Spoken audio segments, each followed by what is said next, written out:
ओम गंग गणपते नमः। आप सभी का आपके अपने चैनल हिंदी स्टोरी बुक पर बहुत बहुत स्वागत है। इस वीडियो में हम आपको बताएंगे कि साल 2024 में वट सावित्री व्रत कब है, पूजा का शुभ मुहूर्त, पूजा विधि और वट सावित्री व्रत की कथा सुनेंगे।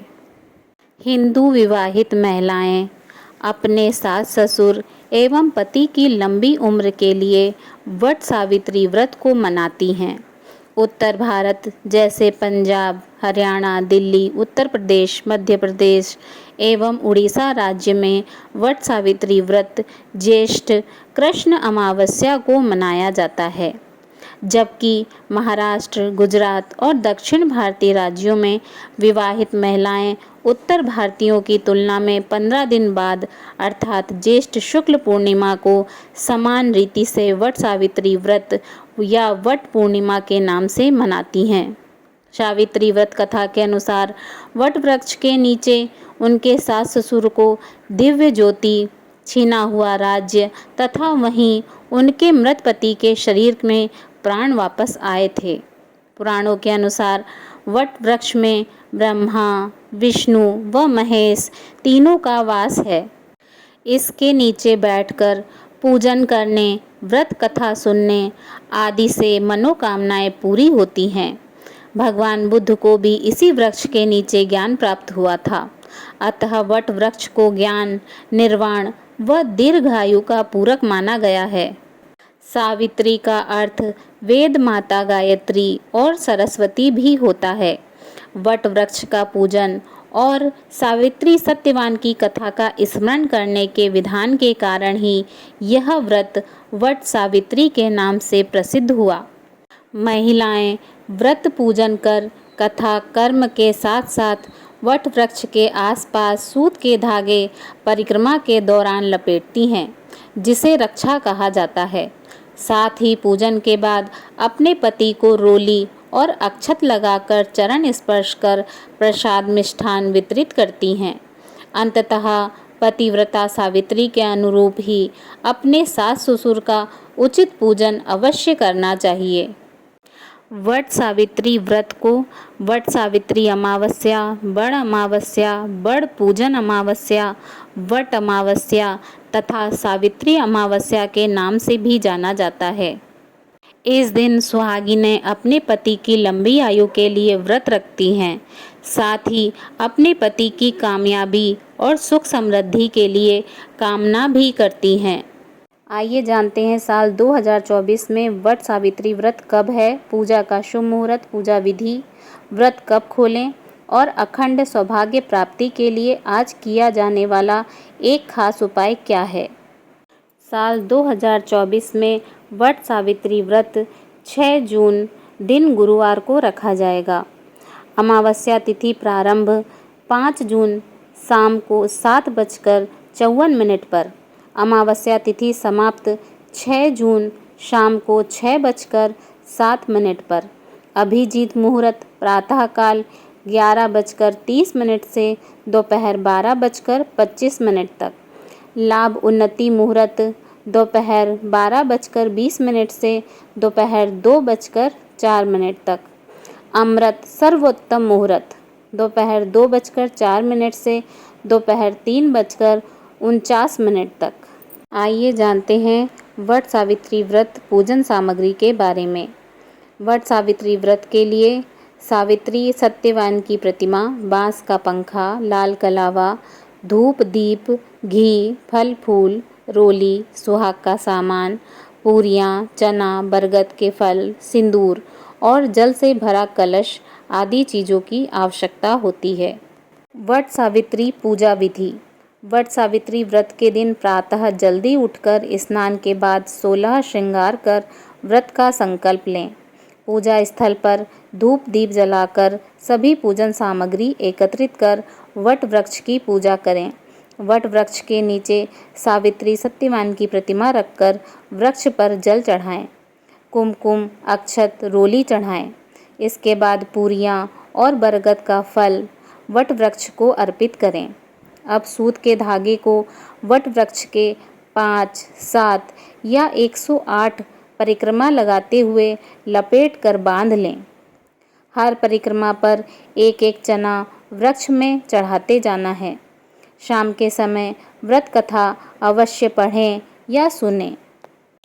शास्त्रों के अनुसार वट सावित्री व्रत का पारण कुछ लोग पूजा के बाद और सूर्यास्त से पहले मीठा भोजन ग्रहण कर व्रत करते हैं, तो वहीं कुछ लोग अगले दिन व्रत का पारण करते हैं। वट सावित्री व्रत का पारण अपने घर या स्थान की परंपरा के अनुसार ही करना चाहिए। आइए जानते हैं इस दिन किए जाने वाले विशेष उपाय के बारे में। यह व्रत महिलाएं पति की लंबी उम्र और सुखी दाम्पत्य जीवन के लिए रखती हैं। शास्त्रों के अनुसार इस दिन यदि पीपल के पेड़ पर मीठा दूध चढ़ाकर पीपल के वृक्ष की 108 परिक्रमा करते हुए शनि मंत्र ओम शम शनिश्चराय नमः का जाप किया जाए तो इससे शनि देव की कृपा प्राप्त होती है और अखंड सौभाग्य का वरदान मिलता है। आइए सुनते हैं वट सावित्री व्रत कथा। भद्र देश के एक राजा थे जिनका नाम अश्वपति था। भद्र देश के राजा अश्वपति के कोई संतान न थी। उन्होंने संतान प्राप्ति के लिए मंत्रोच्चारण के साथ प्रतिदिन 1,00,000 आहुतियाँ दी। 18 वर्षों तक यह क्रम जारी रहा। इसके बाद सावित्री देवी ने प्रकट होकर वर दिया कि राजन, तुझे एक तेजस्वी कन्या पैदा होगी। सावित्री देवी की कृपा से जन्म लेने के कारण से कन्या का नाम सावित्री रखा गया। कन्या बड़ी होकर बेहद रूपवान हुई। योग्य वर न मिलने की वजह से सावित्री के पिता दुखी थे। उन्होंने कन्या को स्वयं वर तलाशने भेजा। सावित्री तपोवन में भटकने लगी। वहाँ साल्व देश के राजा धूम्रसेन रहते थे। क्योंकि उनका राज्य किसी ने छीन लिया था, उनके पुत्र सत्यवान को देखकर सावित्री ने पति के रूप में उनका वरण किया। ऋषिराज नारद को जब यह बात पता चली तो वह राजा अश्वपति के पास पहुँचे और कहा कि हे राजन, यह क्या कर रहे हैं आप? सत्यवान गुणवान है, धर्मात्मा है और बलवान भी है, पर उसकी आयु बहुत छोटी है। वह अल्पायु है। 1 वर्ष के बाद ही उसकी मृत्यु हो जाएगी। ऋषिराज नारद की बात सुनकर राजा अश्वपति घोर चिंता में डूब गए। सावित्री ने उनसे कारण पूछा तो राजा ने कहा, पुत्री, तुमने जिस राजकुमार को अपने वर के रूप में चुना है वह अल्प आयु है। तुम्हें किसी और को अपना जीवन साथी बनाना चाहिए। इस पर सावित्री ने कहा कि पिताजी, आर्य कन्याएं अपने पति का एक बार ही वरण करती हैं। राजा एक बार ही आज्ञा देता है और पंडित एक बार ही प्रतिज्ञा करते हैं और कन्यादान भी एक बार ही किया जाता है। सावित्री हठ करने लगी और बोली, मैं सत्यवान से ही विवाह करूंगी। राजा अश्वपति ने सावित्री का विवाह सत्यवान से कर दिया। सावित्री अपने ससुराल पहुँचते ही सास ससुर की सेवा करने लगी। समय बीतता चला गया। नारद मुनि ने सावित्री को पहले ही सत्यवान की मृत्यु के दिन के बारे में बता दिया था। वह दिन जैसे जैसे करीब आने लगा, सावित्री अधीर होने लगी। उन्होंने 3 दिन पहले से ही उपवास शुरू कर दिया। नारद मुनि द्वारा कथित निश्चित तिथि पर पितरों का पूजन किया। हर दिन की तरह सत्यवान उस दिन भी लकड़ी काटने जंगल चले गए। साथ में सावित्री भी गई। जंगल में पहुंचकर सत्यवान लकड़ी काटने के लिए एक पेड़ पर चढ़ गए। तभी उसके सिर में तेज दर्द होने लगा। दर्द से व्याकुल सत्यवान पेड़ से नीचे उतर गए।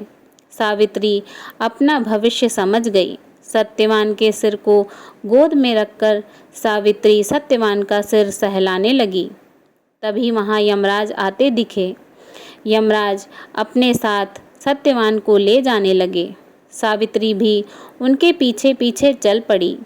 यमराज ने सावित्री को समझाने की कोशिश की कि यही विधि का विधान है, लेकिन सावित्री नहीं मानी। सावित्री की निष्ठा और पतिपरायणता को देखकर यमराज जी ने सावित्री से कहा कि हे देवी, तुम धन्य हो, तुम मुझसे कोई भी वरदान मांगो। सावित्री ने कहा कि मेरे सास ससुर वनवासी और अंधे हैं, उन्हें आप दिव्य ज्योति प्रदान करें। यमराज ने कहा, ऐसा ही होगा, जाओ, अब लौट जाओ। लेकिन सावित्री अपने पति सत्यवान के पीछे पीछे चलती रही। यमराज ने कहा, देवी, तुम वापस जाओ।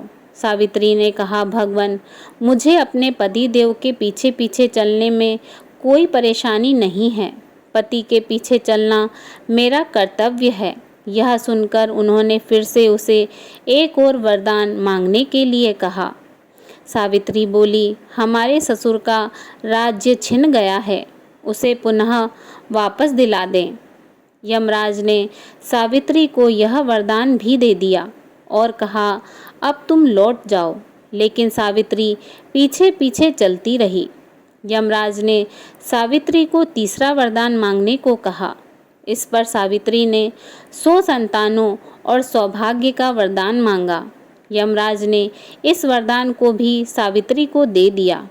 सावित्री ने यमराज से कहा कि प्रभु, मैं एक पतिव्रता पत्नी हूँ और आपने मुझे पुत्रवती होने का आशीर्वाद दिया है। यह सुनकर यमराज को सत्यवान के प्राण छोड़ने पड़े।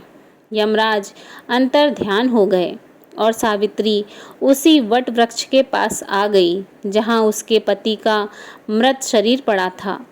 सत्यवान जीवंत हो गया और दोनों खुशी खुशी अपने राज्य की ओर चल पड़े। दोनों जब घर पहुँचे तो देखा कि माता पिता को दिव्य ज्योति प्राप्त हो गई है। इस प्रकार सावित्री सत्यवान चिरकाल तक राज्य सुख भोगते रहे। अतः पतिव्रता सावित्री के अनुरूप ही प्रथम अपने सास ससुर का उचित पूजन करने के साथ ही अन्य विधियों को प्रारंभ करें। वट सावित्री व्रत करने और इस कथा को सुनने से उपासक के वैवाहिक जीवन या जीवन साथी की आयु पर किसी प्रकार का कोई संकट आया भी हो तो वो टल जाता है।